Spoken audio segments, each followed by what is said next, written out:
Bonjour à tous. Aujourd'hui, parlons hockey, mais j'aimerais ça parler d'une couple de sujets, dont pour le premier sujet qui intéresse pas mal tout le monde présentement, que tout le monde parle, c'est-à-dire Gavin McKenna qui a décidé d'aller jouer dans la NCAA au lieu de continuer dans la Ligue canadienne de hockey. C'est quand même comprenable quand on pense que le jeune a fait beaucoup de points ces dernières années. Il a prouvé pas mal tout ce qu'il avait à prouver déjà dans cette ligue-là. En ayant commencé plus jeune que les autres, puis ayant le talent qu'il a, il s'est démarqué assez tôt. Seulement, on peut parler de qu'est-ce qui arrive à la Coupe Memorial. Ils ont tout de même pas ramassé le grand trophée. Moi, j'aurais pensé peut-être qu'ils auraient été intéressés à faire partie des séries de la Ligue canadienne, à aller chercher ce trophée-là, comme les grands ont fait, plusieurs des grands, c'est-à-dire pas tous les grands, mais plusieurs des grands provenance du Canada ont été chercher de la Coupe Memorial. Ça aurait été quelque chose de beau à mettre dans son, peut-être sur son armoire, mais surtout dans son répertoire, c'est-à-dire comme un peu comme les McDavid ou les Sidney Crosby. Mais il a préféré la NCAA. C'est sûr que le montant d'argent est alléchant. En même temps, c'est de faire son nom dans une nouvelle ligue, d'apprendre de nouvelles choses, de croiser des nouveaux joueurs, de voir un peu c'est quoi le hockey américain aussi directement de l'intérieur. Je trouve ça quand même intéressant.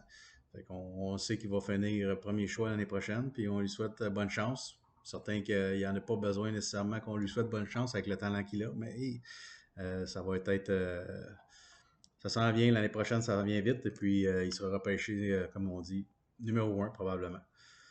Autre sujet, on a eu des transactions cet été un peu avec le Canadien. Jusqu'à maintenant, on a Bolduc qui est arrivé dans un échange quand même intéressant avec Mailloux. C'est sûr, Noah Dobson aussi, un échange avec Canadien, les deux choix de première ronde. Et puis, le Canadien qui est allé signer aussi, Samuel Blais. Moi, je trouve ça quand même intéressant ce que les transactions qui se passent présentement chez le Canadien.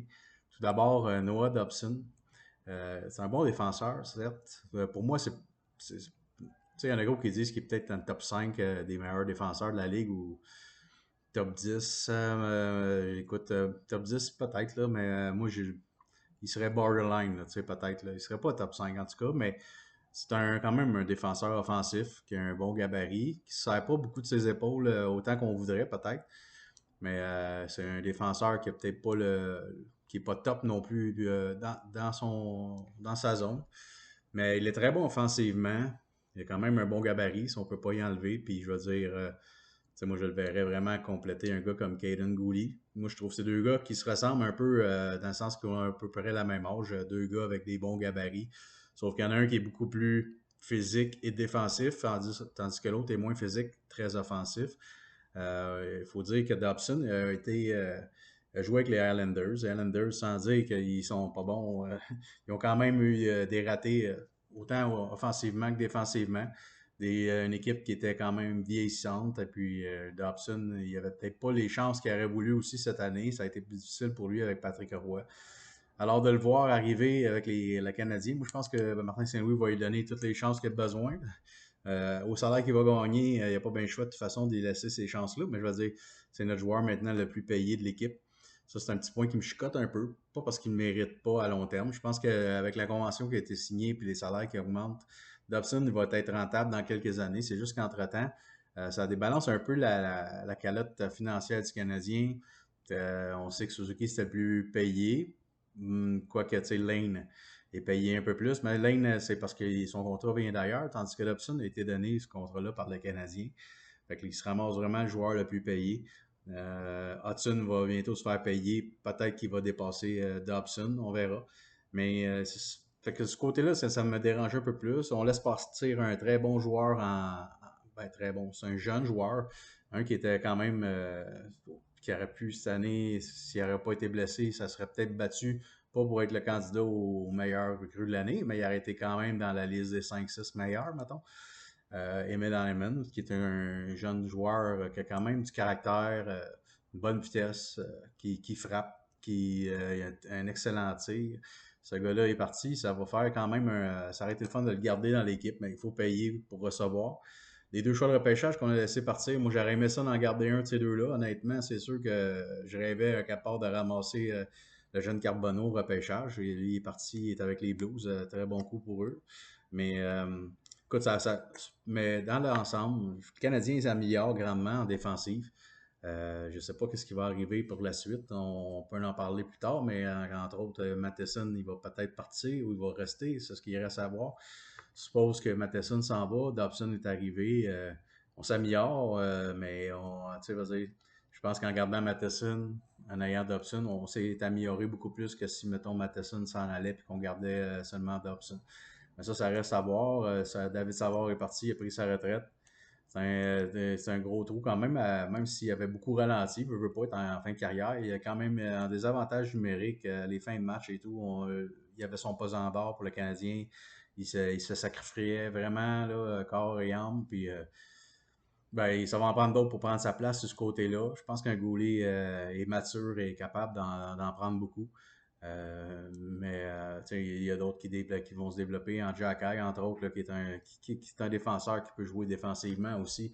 Il n'a pas fini de grandir dans son rôle, lui, avec.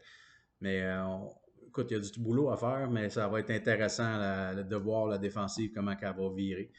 Mais fait que dans l'ensemble, je dirais que la transaction de Dobson, je donnerais j'irais proche d'un 8 sur 10 là, quand même pour le Canadien. Je trouve que c'est quand même une très bonne transaction. Dans le cas de Bolduc qui s'en vient en échange de Mailloux. Mailloux, c'est un défenseur qu'on avait quand même des espoirs. Lui, dans le fond, c'était soit l'un ou l'autre. Soit qu'on le trouvait vraiment qu'il n'y avait pas de chance plus tard dans la Ligue nationale, ou le monde le voyait quasiment comme un All-Star. Fait que et il laissait personne indifférent, que ce soit d'une manière ou d'une autre. Pour ma part, il y avait des hauts et des bas avec Laval. Il a montré des belles choses, mais en même temps, c'est vrai qu'il a l'air souvent dans la lune, un peu dans son territoire, puis ça coûtait des fois des matchs, des buts. Mais écoute, c'est un jeune qui était quand même en développement. Il peut se développer. Moi, c'est un bang or bust. C'est soit qu'il va arriver dans la nationale, puis qu'il va avec son plomb, puis il va jouer vraiment avec intensité, puis il va nous montrer de belles choses qu'il nous a montré dans certains matchs des séries, ou soit que comme dans d'autres matchs des séries, avec le Rocket, on le verra juste pas. Puis, fait que, c'est dur à dire, mais pour ce qui est de Bolduc qu'on est allé chercher, c'est un jeune encore, la même âge que lui, même âge que Mailloux. C'est un gars qui a un bon size, un gars qui frappe. Qui a un bon tir aussi. Il jouait souvent sur l'avantage numérique avec les Blues de Saint-Louis, qui est quand même pas banal parce qu'ils ont quand même des bons weapons, comme on dit, des bons armes à l'attaque et même de bons défenseurs capables de déplacer la rondelle. Puis je pense que c'est de jouer sur le power play. Ça montrait quand même que le gars, il a un niveau de talent assez intéressant pour se rendre là. Fait que lui, on va le voir arriver, un jeune gars du coin. Je pense que ça. Je suis content qu'on aille le chercher parce que ce gars-là, c'était un jeune quand il avait été repêché. Je m'étais dit, Colin, ça aurait été fun qu'on l'aille, mais là, on l'a. Puis à l'attaque, veut pas, on a besoin de munitions. On a beau d'avoir des bons éléments, il nous en manque. Il nous en manque un peu moins présentement avec l'arrivée de Bolduc, mais il nous en manque encore. Mais ça, je pense que c'est un bon coup. Et puis, à quelque part, Mailloux jouait à droite. Ça aurait peut-être été bon à Montréal, mais on venait d'aller chercher Dobson qui allait boucher un trou à droite à la défense. En tout cas, l'avenir va le dire si c'est qui va gagner cette transaction-là entre le Canadien et les Blues, mais j'ai l'impression que ça pourrait être les deux à quelque part. Maintenant, Samuel Blais. Samuel Blais, c'est un gars aussi qui a été repêché. Lui, il est un petit peu plus vieux que Bolduc, mais il a été signé cette année par le Canadien. Il a joué l'année passée dans la Ligue américaine. Il a gagné la Coupe Calder avec Utica. C'est un gars qui frappe. C'est un gars qui jouait avec les Blues, qui a gagné la Coupe aussi avec eux autres quand il a commencé sa carrière. Moi, c'est un gars que déjà, à ce moment-là aussi, je regardais, qu'on voyait qu'il avait du caractère. Il avait joué avec les Rangers aussi. C'est un gars qui fait mal. Qui fait mal par ses mises en échec, qui est fatigant en fond de territoire. Il a quand même une bonne vitesse aussi. Je pense qu'il va être allumé de jouer ici à Montréal. Puis, c'est pas un gars qui s'assit. C'est pas un gars qui tombe endormi une game sur deux ou une game sur quatre. C'est un gars qui se donne. Fait que moi, je pense qu'il va surprendre du monde ici à Montréal. Je pense qu'il va produire plus que ce que les gens s'attendent. En tout cas, ceux qui ne l'ont pas trop suivi vont peut-être être surpris. C'est un gars qui va jouer, c'est sûr, plus profondeur, mais tu peux le promener dans le line-up. Là. Je ne te dis pas qu'il va jouer de grande présence sur le premier trio ou de longue présence, c'est-à-dire qu'il va jouer longtemps, mais ici et là, de saupoudrer dans l'alignement, je pense que il peut faire la job. Fait que, tu sais, c'est un autre jeune Québécois en plus, mais un gars de caractère, un gars qui a du physique. Fait que si on commence à avoir des gars qui brassent un peu plus à l'attaque pour jumeler avec nos Slavkovski, qui a déjà du physique, à un Dak, à un Anderson. C'est sûr qu'on a perdu certains, là, comme Armia qui est parti cet été, mais je veux dire, on en récupère d'autres, puis c'est des jeunes qui vont pousser dans l'équipe, fait que je suis bien content. Alors, pour ça, je dirais, moi, ces trois mouvements-là du Canadien, tu sais, à date jusqu'à, on peut dire, début de l'été, j'irais avec un bon 7,5, 8. Là, tu sais, j'avais dit près de 8 pour Dobson. Je pense qu'on peut dire encore la même chose dans le cas de Bolduc. Tu sais, tu peux pas perdre avec Bolduc. Je veux dire, oui, tu as perdu Mailloux, mais Bolduc, c'est un atout qui s'ajoute. Fait que même si Mailloux devenait un excellent défenseur, ben, je pense que Bolduc va nous donner la monnaie de notre pièce de l'autre côté à l'attaque. Pour ce qui est de Sami Blais, ben, Samuel, j'espère qu'il va montrer à tout le monde comment il est capable de jouer, puis que l'année prochaine, il mériter un autre contrat avec le Canadien. Fait que, autre sujet, là, devant les avantages numériques, on a perdu cet été, on a perdu quand même Joël Armia, Vorak, Emil Heinemann, David Savard qui est parti. Tout ça, c'est des gars qui jouaient en désavantage numérique. La plupart jouaient en fin de match quand c'était serré. Alors, tu sais, oui, ça va faire mal d'avoir perdu ces gars-là. Dvorak, j'ai pas été un gros fan de lui. Quand il est arrivé, j'étais mi-figue, mi-raisin, on peut dire. Là, je m'attendais à un peu plus que ce qu'il nous a donné. Puis finalement, il m'a déçu, puis il a été blessé, puis encore, puis encore. Puis finalement, cette année, il a montré un peu plus que ce qu'on s'attendait de lui quand il est arrivé. Mais au final, il est allé chercher un gros salaire, encore 5 millions passés avec les Flyers. Ben, écoute, je pense que nous autres, on n'avait pas la place pour ça de toute façon. Puis, bonne chance à Dvorak là-bas. Oui, c'est un centre qui pouvait nous aider dans ces moments-là, mais on va en avoir d'autres qui vont prendre sa place. Armia, c'est un gros bonhomme. Encore là, lui, j'étais content quand le Canadien l'avait ramassé à l'époque, parce que c'est un gars qui, avant qu'il soit repêché, quand il a été repêché, c'est-à-dire par les Sabres, c'est un gars qu'on avait vu dans les matchs juniors, dans les championnats mondiaux, puis c'est un gars qui avait un beau potentiel, un beau talent, un gros gabarit, capable de protéger la rondelle. Je comprenais les Sabres de l'avoir repêché si tôt en première ronde. Par contre, il n'a pas produit autant, ça n'a pas fonctionné tant que ça. Les Jets, eux autres, l'ont laissé aller avec le gardien de but assez facilement aux Canadiens dans le temps, avec le gardien de but Mason à l'époque. En tout cas, tout ça pour dire que Armia, finalement, moi, je trouve qu'il nous a donné des bons coups de main. Un coup qui a été retourné à Laval la deuxième fois, puis qui est revenu là, 2 ans, je pense. Après ça, on dirait qu'il a été constant, puis il s'est mis à travailler. Il jouait moins un match sur 4, là. Il jouait pas mal tout le temps régulier, puis c'est un gars qui était difficile d'enlever la rondelle. Fait que oui, il va nous manquer à quelque part, mais encore là, tu sais, il y a un vent de jeunesse qu'il faut qu'il continue de progresser chez les Canadiens. Fait que je comprenais aussi ce départ-là. Heinemann, ben, j'en ai parlé. La transaction, je trouvais ça un peu plus plate, mais en même temps, il faut donner. Puis, écoute, je pense à quelque part, Heinemann est parti. On a Bolduc qui est arrivé. Tu sais, je pense qu'on se retrouve. J'aime mieux Bolduc que Heinemann si on compare un à un. C'est plus savoir, il a pris sa retraite. Tu sais, si on regarde ça, on a quand même des joueurs, là. Faut pas paniquer en défense sur le piqué, là. On est capable de se démerder, comme on dit. Des joueurs de talent sont capables de jouer en désavantage numérique de 1. Mais tu ne veux pas nécessairement les brûler pour les avantages numériques ou les résistants que tu aurais besoin d'eux autres, de leurs skills, et de leur vitesse et de leur énergie. Mais je pense que, tu sais, en partant, si on calcule un gars comme Anderson, un gars comme Evans, ça peut jouer en désavantage numérique. Anderson, il a une bonne vitesse, il peut surprendre. Evans est très intelligent aussi, un bon QI à hockey, malgré qu'il est limité en talent. Il joue très bien en désavantage numérique. Newhook avec sa vitesse, lui aussi, on l'a vu en désavantage numérique. Ça en fait déjà 3. Suzuki, on l'a vu prendre des reps en désavantage numérique, puis il faisait très bien. Peut-être qu'on va préférer le ménager, mais s'il faut, c'est un gars qui peut prendre sa place là. Bolduc, comme j'ai parlé tantôt, il peut jouer en désavantage numérique. Kapanen, s'il est là dans le line-up. Je vais vous dire bien honnêtement, Kapanen, c'est pas mon préféré. Je trouve pas qu'il y a le potentiel énorme, mais ça, je peux me tromper, tu sais, comme tout le monde. Mais il y a du monde qui le voit très haut, d'autres le voient très bas. Moi, je fais partie de ceux qui sont plus mitigés dans son cas. Mais s'il est là, je sais qu'il est capable de jouer en désavantage numérique, ça, je suis pas trop inquiète. Fait que, tu sais, ça fait 6 joueurs juste comme ça, puis on n'a pas parlé de Gallagher et d'autres. Gallagher, il manque un peu de vitesse, mais c'est un gars qui se donne, qui fait tout ce qu'il faut. Il va bloquer les rondelles avec ses dents, il va se jeter. Fait que celui, c'en est un qui peut jouer aussi en désavantage numérique, j'aurais aucun problème avec ça. Fait que je pense qu'on n'a pas à s'en faire avec ça. Euh, on est quand même en bonne position pour remplacer les gars qui sont partis côté désavantage numérique. L'avantage numérique, ben ça va être un autre sujet très intéressant. Puis je pense que cette année, ça va nous faire sourire encore plus qu'en l'année passée.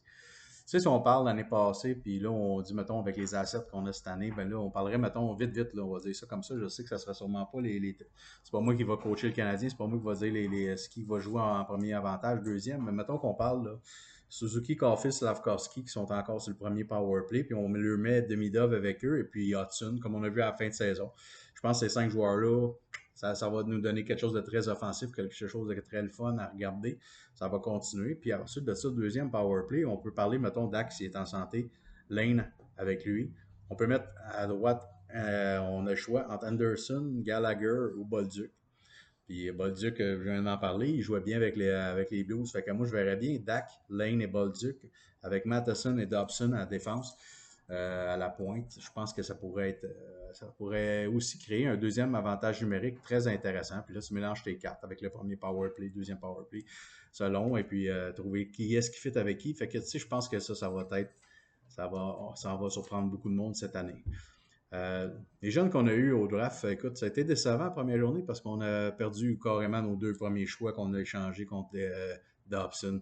Par contre, si on regarde la deuxième journée, j'ai trouvé très intéressante. Puis je vais m'attarder surtout aux 4 premiers gars qu'on est allé chercher, c'est-à-dire Alexander Zarovski, un gros attaquant, gros, mais peut-être pas le plus lourd pour le moment, mais c'est un gars qui va se développer encore.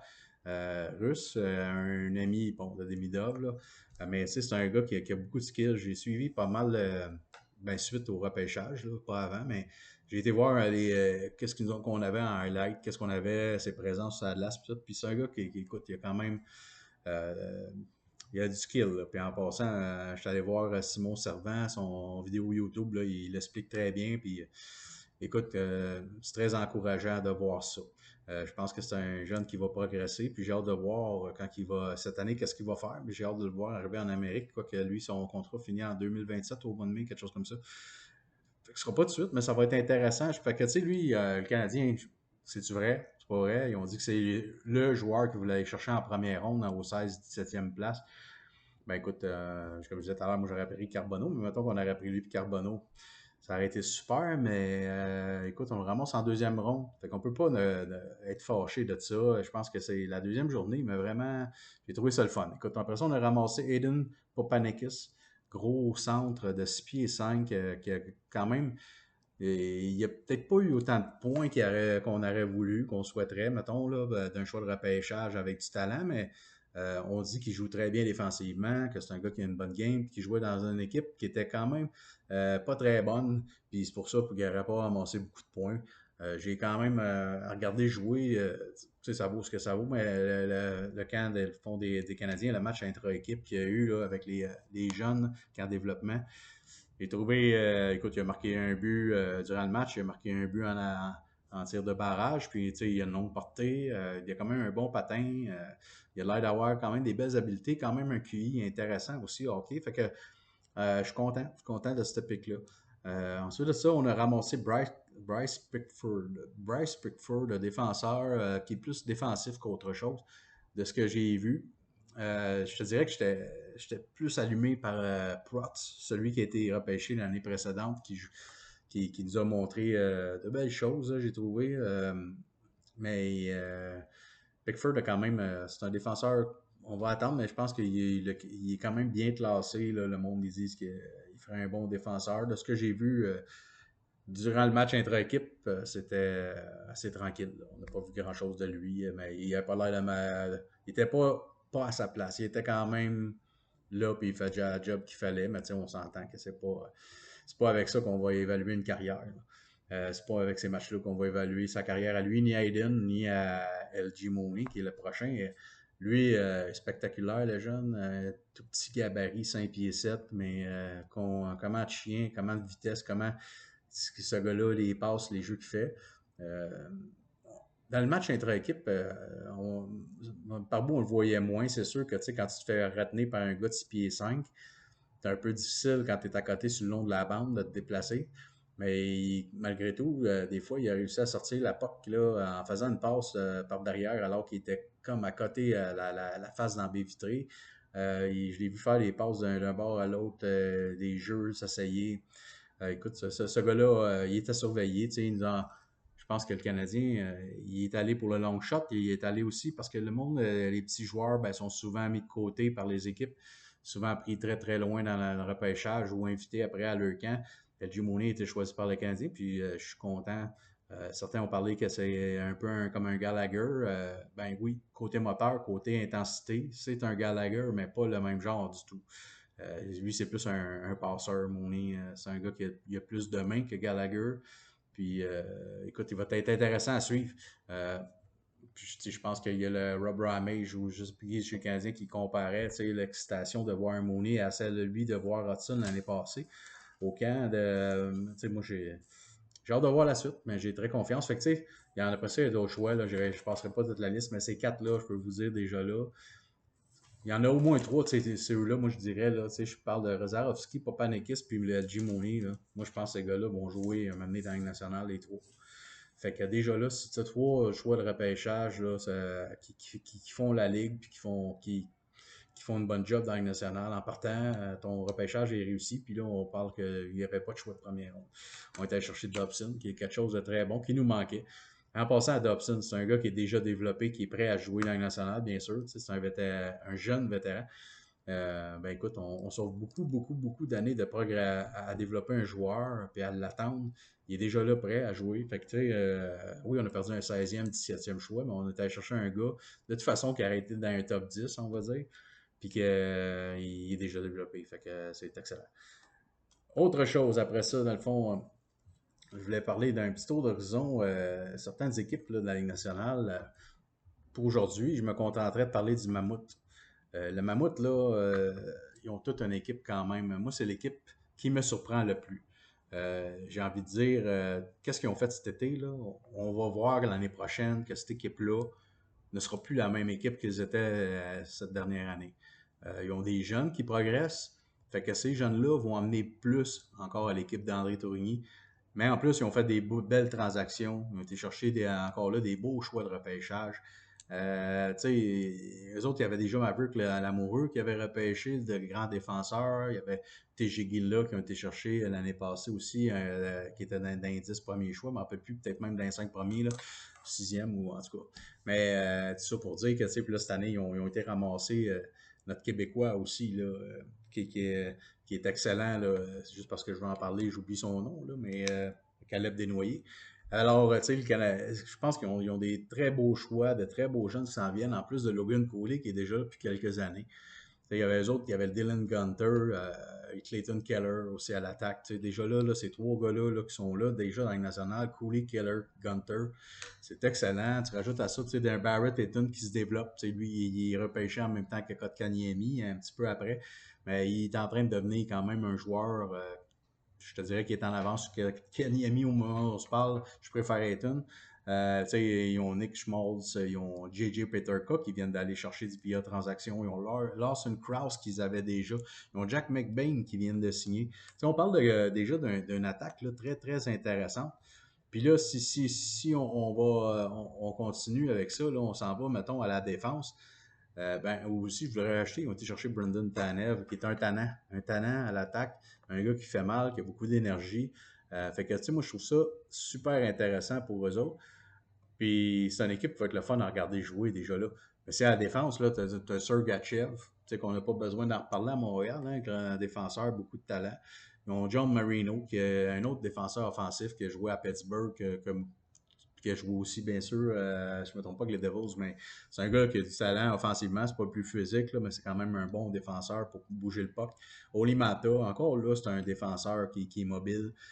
Sean Dursey, Ian Cole. Et puis, c'est ça, écoute, j'en oublie, là, Nate Schmidt. Oui, Nate Schmidt qui est en Floride cette année, qui a gagné la Coupe Stanley, qui s'en va là. Que moi, c'est un petit défenseur que j'aime bien. Fait que, écoute, ils vont être surprenants à voir. Et puis, André Tourigny va continuer de bien encadrer, bien faire progresser cette équipe-là. Moi, je pense que cette équipe-là fait une série cette année. Je pense qu'ils peuvent surprendre rendu dans les séries. Écoute, c'est une nouvelle saison, mais je pense qu'ils ont beaucoup de caractère déjà là. Lawson Krause, c'est un gars qui donne pas sa place. C'est un gars qui frappe, qui amène de l'énergie. Puis Peter K, c'est un plus jeune, mais lui aussi, il a beaucoup d'énergie. C'est un gars opportuniste, bon tir. On parle des Logan Cooley, puis tout que je viens de nommer, Clayton Keller. Wow. Fait que ça va être le fun. Moi, je trouve que c'est une équipe qui a une belle profondeur puis qui va faire mal paraître bien du monde. Puis si on regarde en plus de ça, le cap salarial, je n'ai pas les chiffres avec moi présentement, mais ils ont beaucoup d'espace. Ils n'ont pas de gars ben en haut de 8 millions. C'est tous des gars en bas de ça. Fait que la masse salariale, ils ont encore du jeu. Puis ils ont déjà une équipe qui est avec plusieurs contrats quand même longue durée. Ils ont déjà. Fait que, ils ont de la place sur tout. Là. Je trouve que c'est une équipe qui a été bien managée. Puis, à certains moments, je préférais la construction du Canadien, mais je peux vous dire que Mammouth me surprend.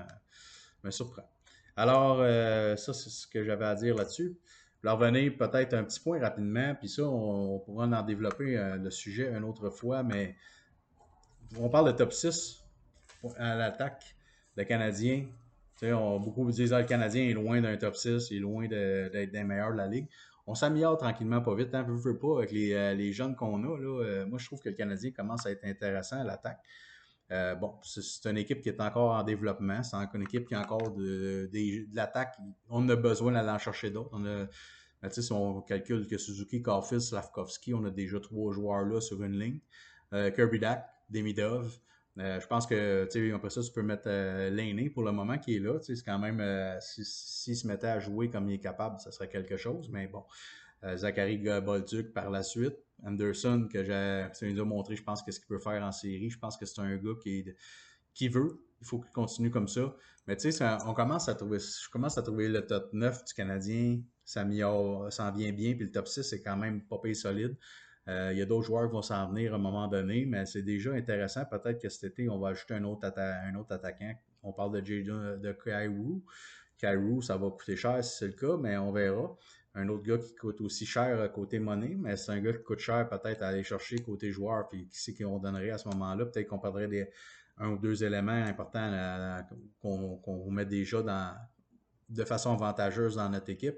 Fait que c'est à voir, mais je peux vous dire que le Canadien a quand même un beau top 6. Mais si on compare avec la Ligue nationale, je veux dire, facilement, il y a 13 équipes là, qui sont facilement, là, qui ont là, au moins un top 6 intéressant comme le Canadien et plus. Fait que, tu sais, puis ça, là-dedans, je n'inclus pas certaines équipes comme les Oilers, par exemple. Fait qu'on pourrait mettre même les Oilers par-dessus ça, mais moi, je ne mets pas les Oilers parce que les Oilers, si on parle de leur top 6, il leur manque peut-être des joueurs pour compléter ce top 6-là. Par contre, des joueurs qui sont dans le top 3 est excellent. Là, veut dire, si on parle de McDavid, Draisaitl, en partant, c'est deux des meilleurs joueurs de la planète. Fait qu'ils sont très, très solides. Mais si on va chercher le top 6, ben, ils n'ont pas comme 6 joueurs là, qu'on peut dire qui sont très offensifs, qui vont nous amener énormément là, à l'attaque.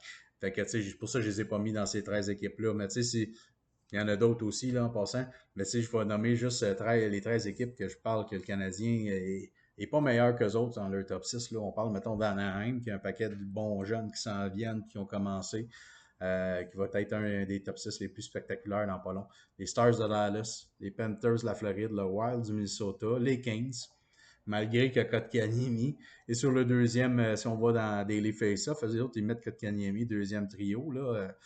Écoute, ça, moi, je l'enlèverais de là, rien contre lui, mais je trouve que c'est pas un gars top 6 pour moi. Tant qu'à ça, je mettrais peut-être plus un Tyre Vinen, mais c'est pas un centre. Anyway. Mais les Kings sont quand même un bon top 6. Les Devils, les Rangers, les Senators, les Blues, les Leafs, bien sûr, le Utah, comme que je viens de parler, Vegas et les Jets. Toutes des équipes qui ont des top 6 quand même très solides. Une belle profondeur en attaque. Fait que le Canadien est loin d'être une puissance là, dans son top 6. Il y a encore beaucoup de travail à faire. Point de vue défense, on pourrait faire le tour aussi. Certains classent le Canadien dans les meilleurs défensivement. J'ai pas fait le tour encore. Là. Il va falloir que je m'attaque à ça. Mais moi, j'irais pas dire puissance pour le moment. Oui, il y a des jeunes en progression. Je pense qu'Hudson, il a du talent, un immense talent.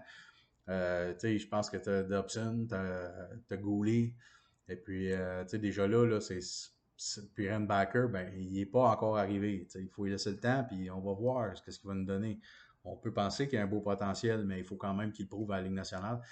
Fait que Backer, je ne le mets pas tout de suite là-dedans. Mais déjà là, on a trois là, bien intéressants en Hudson, Dobson, puis Goulet. Moi, j'aime beaucoup Jacky. Est-ce que c'est dans un top 4? Je ne sais pas, mais je pense qu'il y a une épice très intéressant qu'on aime bien avoir. Puis Matheson, pendant qu'il joue là, moi, je peux le mettre dans un top 4 aussi parce que c'est un gars qui a une offensive puis un patin exceptionnel. Une offensive super intéressante. Puis, tu sais, veut dire, on l'a brûlé tellement qu'on lui a donné des minutes, mais il a tout le temps de l'énergie. Puis, je veux dire, tu sais, des fois, le monde, ils sont durs avec Matheson, je trouve. C'est un gars de Montréal. C'est un gars qui veut jouer ici. C'est un gars qui a beaucoup de talent. Puis, tu sais, quand tu joues tant de minutes, puis que tu as tout le temps la POC sur ton hockey, c'est sûr, des fois, tu vas manquer ta shot. Tu vas donner la POC à l'autre équipe. Tu vas te faire enlever la POC ou peu importe. Tu sais, il est tellement utilisé, il y a tellement. Mais moi, j'aime ça, un gars de même.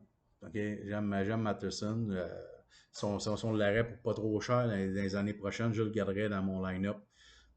Quitte qu'il soit sur 5e défenseur de l'équipe, mettons Rembacker, il devient aussi bon que le monde pense.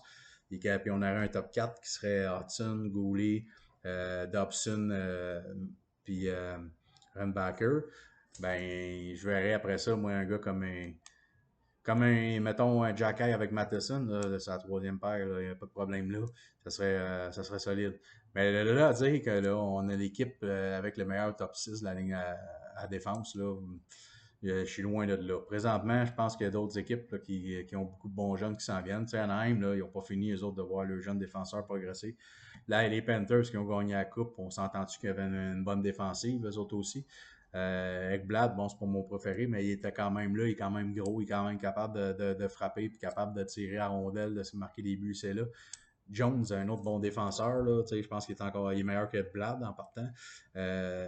Puis, bon, j'en oublie, là, j'ai pas, mais tu sais, va dire, j'aimais leur défensive. Je trouve qu'ils se complétaient bien.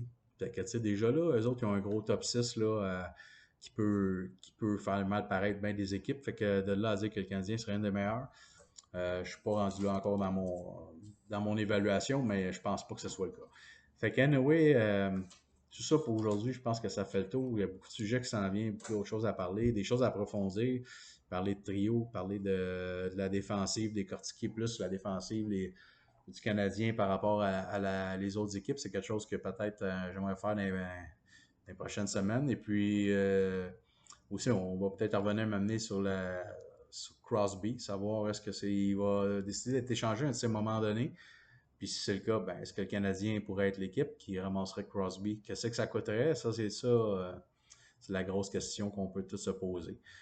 Euh, mais Jordan Carew, en finissant, Jordan Carew, c'est un joueur qui a une belle offensive, un beau joueur à voir aller. Oui, il compléterait très bien Suzuki, c'est un premier trio, ou compléterait très bien un Dak et des Midov sur une deuxième ligne, exemple.